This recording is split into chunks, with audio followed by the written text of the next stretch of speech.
네, 경제현장 오늘 주간 증시 전망으로 이어갑니다.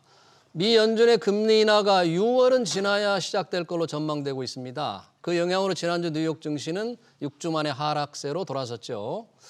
하지만 중요한 건 빅테크 기업들의 이익 성장이 지속되고 있다는 겁니다. 이 때문에 S&P 500 지수의 연말 전망치를 높이는 기관들이 늘고 있는데요. 국내에서는 정부의 기업 밸류 프로그램 발표가 일주일 뒤로 확정이 됐죠. 이번 주 증시 전망, 투자 전략 어떻게 세워야 할지 한지영 키움증권 투자전략팀 연구원 모시고 얘기 들어보겠습니다. 연구원님 어서 오세요. 네, 안녕하십니까. 반갑습니다. 네. 연준의 금리 인하 시기 전망이 참 많은데 이 최근에 발표되는 이 수치를 미국 경제관의 수치를 보면 좀 헷갈리는 것 같습니다. 소비자 물가 높게 나왔다 낮게 나왔다. 그쵸. 소비가 뭐 둔화됐다. 지금 어떤 상황입니까? 최근 발표되는 통계들. 지금 말씀하신 대로 다들 헷갈려하는 상태라고 보시면 될 것 같아요. 그래서 소비 같은 경우는 둔화되는 게 맞는데 그 예전에 연준의 금리 인상 사이클 때에 비해서 이제 소비 둔화 정도가 좀 덜 하다 보니까 뭐 요즘에 다시 좀 노랜딩 이야기도 나오고 있는 것 같더라고요. 노랜딩. 네, 경기가 무착륙한다. 그런데 뭐 그 아마도 이제 기본적인 좋은 가정 상태, 현재의 상태가 그대로 간다. 네네. 예. 그런데 아마도 이제 또 다음 달에 발표되는 지표를 통해서 확인하면 알겠지만 경기가 착륙은 하긴 할 것 같습니다. 네. 착륙에 대해서 강도를 둘러싸고 저희가 좀 신경을 써야 된다라고 보시면 될 것 같고 인플레이션도 그 1월 달 인플레이션 지표가 생각보다 높게 나왔어요. 1월. 예, 소비자 물가도 높게 나오고 그리고 당시 쇼크라고 뭐 그랬죠. 그쵸. 소비자 그리고 물가는. 소비자 물가에 한 3개월, 2, 3개월 정도 시차를 두고서 반영을 하는 생산자 물가도 지난 금요일에 높게 나오면서 생산자 물가도. 네. 그래서 인플레이션이 다시 조금 우리를 불편하게 만들고 있는 것은 맞아요. 예. 그런데 저희가 생각을 해봐야 되는 게 인플레이션 어차피 내려가는 게 맞습니다. 이 전제가 훼손되진 않았다라고 보고 있고 지금 많은 사람들이 이제 투자하시는 분들도 그렇고 인플레이션 지표에 그렇게 다들 눈독을 들이고 있는 거는 연준의 금리 인하 시점이 언제가 되느냐가 관건으로 보시면 될 것 같아요. 그러니까요. 사실상 3월 인하는 물 건너갔다라고 보시면 될 것 같고 그냥 쉽게 말씀드리자면은 투자자들 입장에서는 상반기에만 금리 인하가 된다면은 증시에 큰 훼손은 없을 겁니다. 중간에 그러니까 출렁거림이 있을지언정 예. 그 2분기, 3분기로 지나갈수록 지수가 다시 위로 올라가는 이 그림은 변하지 않았다. 저는 이렇게 좀 말씀을 드릴게요. 그러네요. 상반기에만 금리 인하가 이루어진다면 큰 실망하지 않을 거다. 지난주 말씀하신 대로 1월 생산자 물가 지수가 예상보다 높게 나오니까 약간 또 증시가 조금 떨어졌죠. 지난 주말에. 오랜만에 하락 전환했죠. 그렇죠. 예. 그런데 전체적으로 보면 빅테크, 미국의 빅테크 기업들 너무나 강합니다. 도대체 이 강세, 이 원동력 정말 어떻게 봐야 됩니까? 결국에는 이 빅테크 내에서도 AI 산업에 대해서 이제 그 비중이 높은 업체들 중심으로 이제 그 주가 강세를 보였다는 것이 좀 특징적인 부분인데 아무래도 많은 사람들이 올해 경기가 어떻게 됐건 간에 또 연준의 통화 정책이 어떤 식으로 변해 갔건 간에 AI 중심의 산업 성장은 계속된다. 여기에 조금 베팅을 하고 있는 것 같아요. 그리고 물론 이제 버블 논란 다분히 있을 만합니다. 왜냐하면은 지금 빅테크 내에서 매그니피센트 세븐이라고 이제 여러분이 잘 아시는 7개 이제 M7 종목들. 여기 이 7개 종목 시가총액 합산이 지금 중국 증시 시가총액이나 미국 증시 시가총액보다 더 커진 상태예요. 아, 그래요? 이게 조금 어떻게 보면은 이게 말이 될 수 있나라고 생각하지만 그만큼 투자자들은 AI 쪽 산업에 대해서 굉장히 긍정적으로 보고 있다라고 보시면 될 것 같고 중간중간에 뭐 조정은 충분히 나올 수 있을 거긴 합니다. 그러면 말씀하신 대로 빅테크들의 버블 논란이 있긴 있다고 했는데 목소리가 이게 정말 오를 만큼 올랐다 뭐 더 오르겠느냐 이런 약간의 조금 비관적이라고 할까 소극적인 목소리가 좀 낮은 편이에요? 지금도 높아지고 있는 편인데 사실상 작년부터 이 이야기는 계속 해왔던 거예요. 이 빅테크 비중도 미국 증시에서 차지하는 게 너무 높다. 이거 조정 받아도 이상하지 않는다 했는데 결국에는 여기까지 왔죠. 그래서 전반적으로 밸류에이션 부담은 남아 있는 상태다라고 보시면 될 것 같고 사실상 이제 엔비디아가 그 빅테크 매그니피센트 세븐의 거의 주도주 역할을 했던 만큼 이들 기업의 주가의 향방에 따라서 조금 이제 단기적으로 이 출렁거림이 주가의 출렁거림이 어느 정도 될까? 잔파도가 될지 큰 파도가 될지 이거는 아마 엔비디아 실적에 좀 달려 있지 않을까 이렇게 보고 있습니다. 엔비디아 말씀하신 대로 뭐 워낙에 오랫동안 주가가 계속 강세를 보이니까 벌써 지금 $720대 실적에 달려 있다고 하는데 실적이 지금 곧 발표되잖아요. 네, 맞습니다. 어떻게 시장에서는 예상을 하고 있습니까?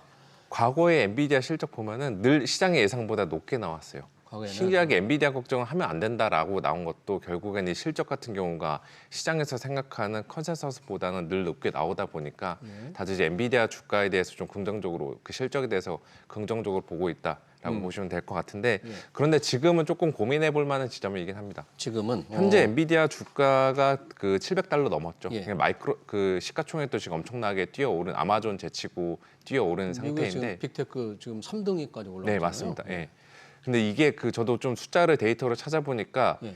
현재 $700대의 주가를 합당화 시키려면은 예. 엔비디아가 향후 10년 동안에 영업이익률이 50%를 넘어야 돼요. 매년마다. 매년. 예. 50%. 이거는 뭐 전 세계 뭐 독식하는 기업들도 달성하기 힘든 숫자이기는 하죠. 그만큼 지금 주가에는 이러한 시장의 기대감들이 많이 반영이 되어 있기 때문에 이번에 엔비디아 실적 나오고 나서는 한 뭐 2, 3거래일 정도는 주가에 좀 출렁거림들이 있지 않을까라고 보고 있고 대신에 지금 시장이 이런 엔비디아의 높은 밸류에이션에 대해서 조금 포용하는 거 이거를 인정하는 것도 시장에 돈이 여전히 좀 많기 때문이다라고 좀 보시면 될 것 같아요. 시장에 돈이 많다라는 거는 또 많아질 거라는 기대감은 시점의 차이만 있을 뿐 연준이나 다른 나라 중앙은행들이 올해 금리 인하 사이클 들어가니까 어차피. 이게 유동성들이 들어오니까 우리는 유동성이 많으면은 얼마든지 높은 밸류에이션 합당할 수 있다. 네. 이렇게 좀 같은 맥락으로 이어서 보시면 예, 될 것 현재의 같습니다. 엔비디아에 대한 주가 $720에 대한 소개는 10년 연속 영업이익률 50% 이상 증가가 현실화된다는 그런 기대감이 반영됐다고 그러는데 네. 이거 참 달성하기 쉽지 않은 숫자입니다. 10년간 매년 50%. 네, 어렵죠. 그러니까 조금 조심해서 그래서 아마도 들어가실 엔비디아를 신규로 매수하실 분은 굳이 뭐 실적 발표 전에 매수하시기보다는 발표 나고 나서 발표 나고 중간중간에 이제 출렁거림이 있을 때 그때마다 좀 분할해서 들어가는 게 현실적으로는 좀 대안이 되지 않을까. 실적 발표 이후 21일로 예정된 실적 발표 이후 뭔가 이 주가 향방을 조금 보고 판단을 해야 되겠다. 엔비디아와 달리 한때 엔비디아처럼 폭발적으로 올라가던 테슬라 우리 뭐 서학개미들이 가장 많이 사던 주식이었는데요. 최근에 좀 주춤했지 않습니까? 그러다 네. 다시 조금 오르는 듯한 모습. 뭐 일론 머스크 CEO의 뭐 좀 CEO 리스크가 조금 해소돼서 그렇다는데 상황은 좀 어떻습니까? 테슬라는 이거 뭐 반등이 조금 최악은 지난 것 같은데 뭐 테슬라도 최악은? 그렇고 우리나라 이제 2차 전지업체들도 주가상으로는 지금 바닥을 확인한 것 같은데 예. 위로 올라가는 반등 탄력에 있어서는 그 전기차 업체의 그 시장에 좀 발목을 붙잡는 요인들이 있죠.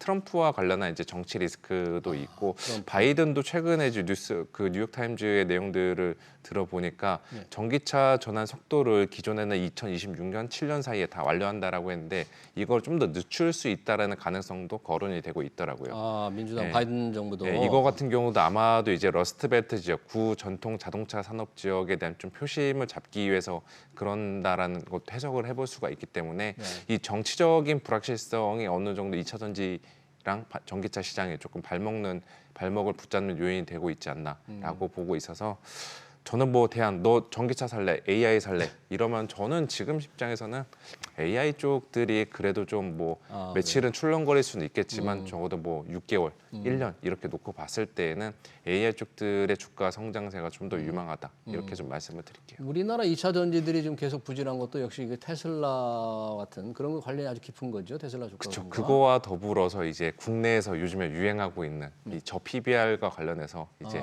시장의 수급들이 다 글로 이동하다 보니까 고 PBR, 고 밸류에이션 업종들은 조금 소외된 측면이 있었다는 게 우리나라 2차 전지 업체 주가에 좀 시원찮음을 만들어내고 있다 이렇게 보고 있습니다. 그러네요. 지금 말씀을 해주셔서 기왕 저 PBR 이 전체 자산 대비해서 주가가 좀 너무 낮은 기업들, 이른바 주가가 기업 가치를 제대로 평가하지 못하는 기업들에 대해서 뭔가 기업 가치를 좀 올려라 정부 이제 요구를 한다는 거 아닙니까? 구체적인 계획이 나온다는 건데 그래서 주가가 지금 출렁이고 있지 않습니까? 조금 요즘 어떻습니까? 저 PBR주에 대한 기대감이 좀 떨어집니까? 아니면 계속 이게 계속 올라가고 상승 있습니다. 요인으로 계속 작용할까요? 오늘 같은 경우도 거의 지주회사들이 다시 주가가 동반 급등하고 은행주들도 그렇고 전반적으로 저 PBR 쪽들에 대한 기대감 계속 살아있다라고 보시면 될 것 같고요. 통상적으로 제가 봤을 때 이것도 사후적인 판단이긴 하지만 정부가 판을 깔아주면은 주가는 거기에 반응을 하고 또 반응에 대한 시장의 수급들이 쏠리면 쏠릴수록 흔히 말해서 평소보다 더 많은 주가 움직임이 나옵니다. 이거를 저희가 오버슈팅이라고 하는데 주가 과열 신호가 나오고 전문가들이 조심하라고 하더라도 신경 안 써. 일단 올라갈 거야. 약간 이런 분위기가 나오고 있는 게 현재 상황으로 좀 보시면 될 것 같아요. 네, 지금 자막에 나오지만 이 기업밸류 프로그램이 26일 발표된다고 하는데 네. 대략 뭐 어떤 내용들이 지금 시장에서 좀 기대나 예상은 나오고 있죠? 어떻게? 네, 많이 나오고 주가에 나올 때마다 족족 속속들이 반영을 하고 있더라고요. 예. 그래서 아마도 이제 26일 날 과연 얼마나 좀 세부적으로 디테일하고 또 실현 가능성이 있는지 이게 제일 중요하거든요. 아무리 이제 기업 정부 입장에서 기업들 너네들 이거 할 때 세제 혜택 줄게 실행해 이렇게 한다고 하더라도 그들도 역시나 이제 그 돈이 있어야지 현금 여력이 좀 충분해야지 체력이 있어야지 그런 것들 실행할 수 있거든요. 기업이 현금 네. 여력이 있어야만 이른바 이제 주주들한테 나눠주는 돈 능력이 돼야 된다 이런 얘기네요. 네, 그래서 요즘은 살짝 민감한 이야기하는데 축구 같은 경우도 빌드업이 잘 돼야지 이 경기에서 승리하잖아요. 네. 그 빌드업의 요건은 체력적으로 뒷받침돼야 됩니다.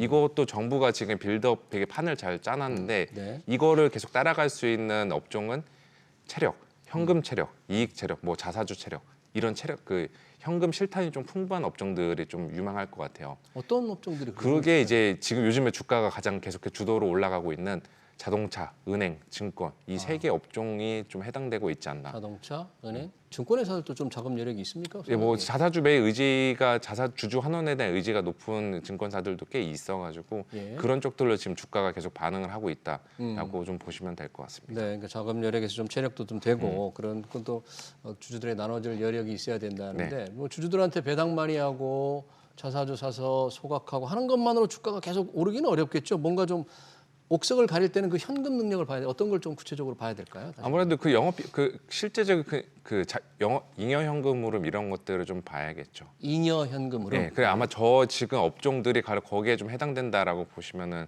될 것 같고 이미 옥석은 가려질 만큼 가려진 것 같아요. 이미 네, 이러다 뭐 다이아몬드까지 닦게 생겼는데 네, 지금 아마 그래서 이 세 개 업종들의 주가가 지금 계속해서 좋은 것도 네. 옥석 가리기에서 살아남은 업종이 이들이다라는 좀 인식들이 좀 강한 것 같습니다. 네. 그래서 저 같은 경우도 과연 이 주가가 언제까지 움직일까 네. 여기에 대해서 요즘 저뿐만이 아니라 대부분 투자자들이 많은 고민을 하고 있는 시기인 것 같아서 이것도 아마 이제 26일 날 세부한 발표 나고 나면은 그때 한 번 더 이제 시장에서도 야 이제 올 만큼 왔다 재료 다 나왔으니까 재료 소멸 인시 이걸로 빠질 수가 있고 아니면 야 그래도 좀 더 갈만한 업종들이 있지 않겠냐 이런 식으로 좀 의견이 엇갈릴 것 같아요. 그래서 이 저 PBR주 같은 경우도 이번 주에 조금 그 중간중간에 한번 출렁거리면 대비하셔야 된다라고 보시면 될 것 같습니다. 그래서 결국에 이번 주나 다음 주까지 투자 전략으로 들고 갈 만한 전략은 예.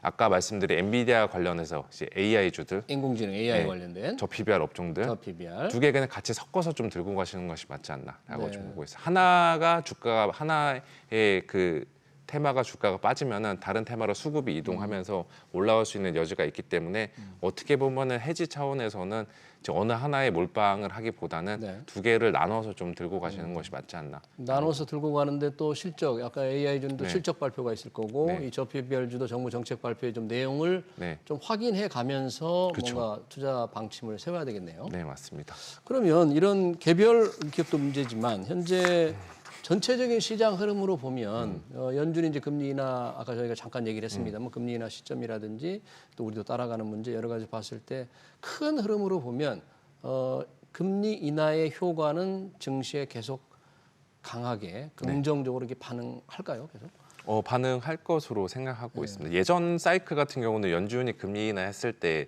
증시도 그야말로 같이 주가가 급락을 했었는데 예. 그때 금리 인하를 했던 배경과 지금 인하를 했던 배경은 좀 다르다고 생각해요. 네. 그때 금리 인하를 했던 거는 금융 시스템에 뭔가 큰 문제가 생기거나 예. 경기가 급속도로 침체가 되는 건데 지금은 그러한 것들은 보이지 않고 네. 인플레이션이 잡혀가는 신호들이 등장하고 있기 때문에 예. 금리 인하를 단행하는 거다라는 맥락에서 이해해 보시면은 금리 인하 올해 뭐 2분기 저는 개인적으로 6월에 할 것으로 생각을 하고 있는데 6월에? 6월에 하건 5월에 하건 금리 인하 사이클에 들어가면은 결국에는 시장도 더 안정을 찾고 올라갈 수 있다. 이 전망을 좀 제시를 드리고 있습니다. 뭐 인플레 때문에 아주 미 연준 월가에서 일각에서 금리를 뭐 올리는 방안도 있지 예. 않냐, 뭐 확률 그런 얘기도 있던데 뭐, 그쵸. 그건 불가능한 거죠. 저는 불가능하다라고 좀 생각하고 있어요. 여기서 금리 인상을 해버리면은 예, 이거는 뭐 시장의 판을 다시 짜야 되고 예. 연준 입장에서도 원하지 않는 입장이다라고 보시면 될 것 같고 인플레이션도 그냥 디스인플레이션 물가가 예. 내려가는 기조는 지금 계속 이어지고 있어요. 그래서 금리 인상 가능성은 거의 뭐 희박한 확률로 보시면 되지 않을까. 앞으로 또 이렇게 우리가 보고 좀 있습니다. 주목해야 될 뭐 경제 이벤트라든지 지표는 또 어떤 게 또 있을까요? 그럼 뭐 이제 제일 기업 실적 발표 어느 정도 다 그쵸. 마무리가 돼가는 끝났죠. 거죠? 이번 주에 같은 경우는 이제 1월 FMC 의사록이 있는데 1월 FMC에 대한 좀 충격 부분들은 저희가 2월 초에 어느 정도 반영을 했고요. 예. 아마도 이제 뭐 다다음 주에 3월로 넘어가서 미국의 뭐 ISM 지표나 또 2월 달 소비자 물가 3월 FMC 전까지 그런 데이터들이 좀 더 중요하지 않을까 이렇게 생각하고 있습니다. 네, 잘 알겠습니다. 주간 증시 전망 잘 들었습니다. 지금까지 한지영 키움증권 투자전략팀 연구원이었습니다. 고맙습니다. 네.